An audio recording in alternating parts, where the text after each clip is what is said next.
existe muito esse negócio assim, de matar por honra, desonrou e tudo mais. Então, se eu estou falando para esse povo, não adianta eu querer julgar o outro com o meu código de valores. Então, Deus ainda estava falando num povo que ainda resolvia a coisa na base da espada. E o povo de Israel tinha especificamente uma facilidade muito grande de quebrar os pactos, quebrar as alianças lá atrás. Então, Deus tinha que mostrar uma continuidade. E Deus tinha que ser severo. Para mim, pior do que esse exemplo que o irmão está usando é usar. Quando usar vai segurar a arca e Deus fulmina usar. Eu não vou afirmar, mas eu não tenho cá a certeza absoluta que usar perdeu a salvação. Provavelmente não. E foi fulminado por Deus. Mas por quê? Deus falou como é que a arca tinha que ser transportada. Não podia ser por animais, aquela coisa toda e tal. E usar vai lá e encosta, fulminou. Então Deus tinha naquela época uma visão, uma ideia muito mais dura. A coisa era resolvida assim, porque senão o povo desandava.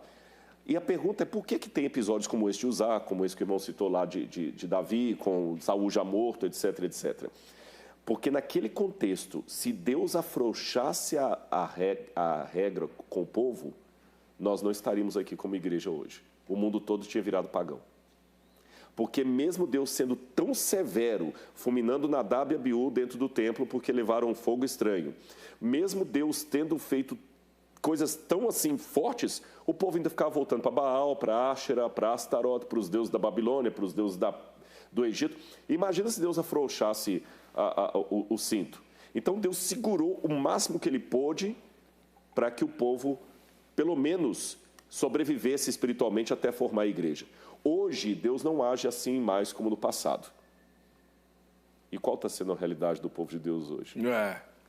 Só que Deus vai voltar a apertar o cinto quando ele vier nas nuvens com poder e grande glória, e muitos ficarão assustados com a ira do Cordeiro. Então, essa é uma coisa que a nossa sociedade se choca. Eu vou dizer por quê. Eu estou fazendo um estudo muito grande sobre a importância da igreja. O crente de hoje, como é que era o formato de uma conversão do passado de um crente? Vamos falar de 40, 50 anos atrás.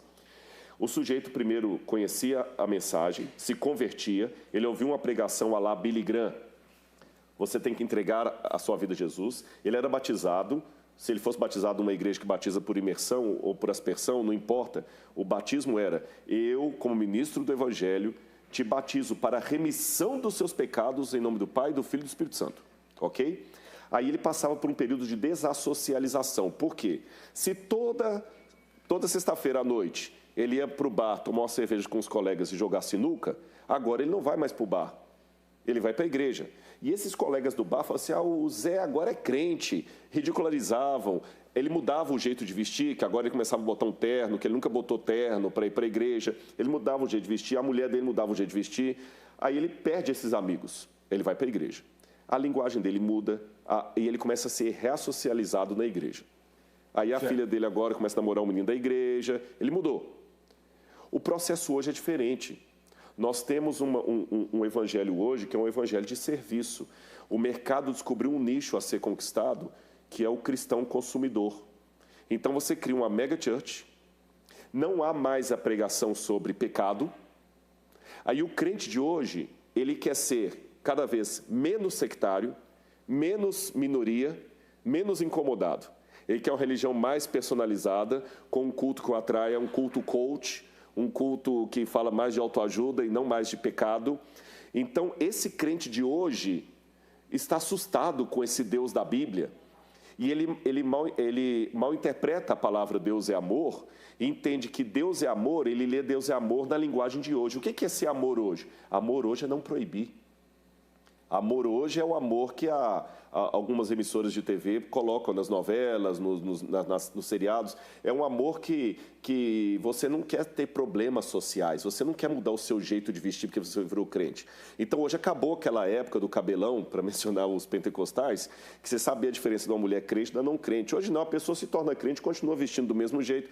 E esse evangelho Conservador é considerado fora de moda, ridículo. Hoje, se você faz uma fala um pouco mais dura sobre a sexualidade, você é homofóbico, você é antiquado. E é essa sociedade de hoje que pressiona nós pregadores a fazer perguntas ao texto bíblico. Mas se Deus é amor, por que ele destrói? Porque o pai hoje que é amor é aquele pai que, quando o filho bate o carro drogado e mata uma pessoa, ele vai lá, paga a fiança e tira o menino da cadeia. A ideia que nós temos de amor hoje é uma ideia distorcida. Então, antes de eu questionar por que um Deus de amor fez o que ele fez, eu tenho que perguntar o que realmente é amor. Será que amor é isso que nós, na nossa geração pós-moderna, estamos entendendo como amor? Lembre-se, você que está em casa. Jesus é o Cordeiro de Deus que tira o pecado do mundo.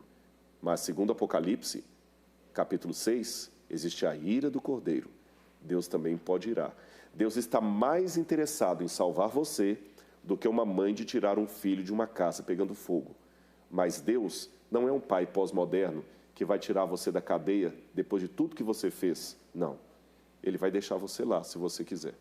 Eu posso contar uma parábola rápida? Mas é claro. Jesus contava parábolas, né? Dizem que uma vez um homem, na época do faroeste, cometeu um crime. E esse rapaz foi preso. Mas as pessoas da cidade ficaram com dó dele e escreveram para o governador, implorando o perdão daquele rapaz para ele não ser morto, enforcado. O governador falou, acho que eu vou perdoar esse rapaz, mas eu quero conhecê-lo primeiro. O governador se disfarçou de pastor, colocou o clégima de pastor aqui, colocou a carta do perdão dentro de uma Bíblia e chegou na cadeia e falou assim, jovem, eu tenho algo para você aqui. E ele começou a cuspir. Não quero saber de você. Sai daqui, senão eu vou bater em você. Calma, meu jovem. Eu tenho algo importante para você aqui dentro. Não quero saber, cuspia, jogava coisas no pastor, que na verdade era o governador disfarçado. E o governador teve que ir embora, até por sua segurança própria. Quando ele saiu, o carcereiro chegou para aquele rapaz e falou assim, você é burro. Por quê? Aquele pastor que veio aqui não era um pastor, era o governador disfarçado. E dentro daquela Bíblia estava a sua carta de perdão. No dia do julgamento, irmão Weber, deram as palavras para aquele homem no cadafalso da forca. E ele falou, eu quero dizer algo, principalmente para os mais jovens. Eu serei morto daqui a poucos minutos, mas eu não vou morrer por causa do crime que eu cometi. Eu vou morrer por causa do perdão que eu recusei. Uau! Você que está em casa, ninguém vai para o fogo de enxofre por causa dos pecados que cometeram. Ninguém. Porque se eu falar que as pessoas vão para o lago de fogo por causa do pecado, eu estou colocando na obra um poder que ela não tem. A obra não salva, mas a obra também não perde.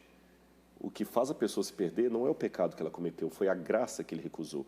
Agora, entenda uma coisa, qualquer ensino sobre salvação que não transforme a sua vida, que não mostre que Deus ama, mas ele também se ira, esse não é um ensino bíblico. Dietrich Bonhoeffer falava do mito da graça barata. A graça é de graça, mas não é barata.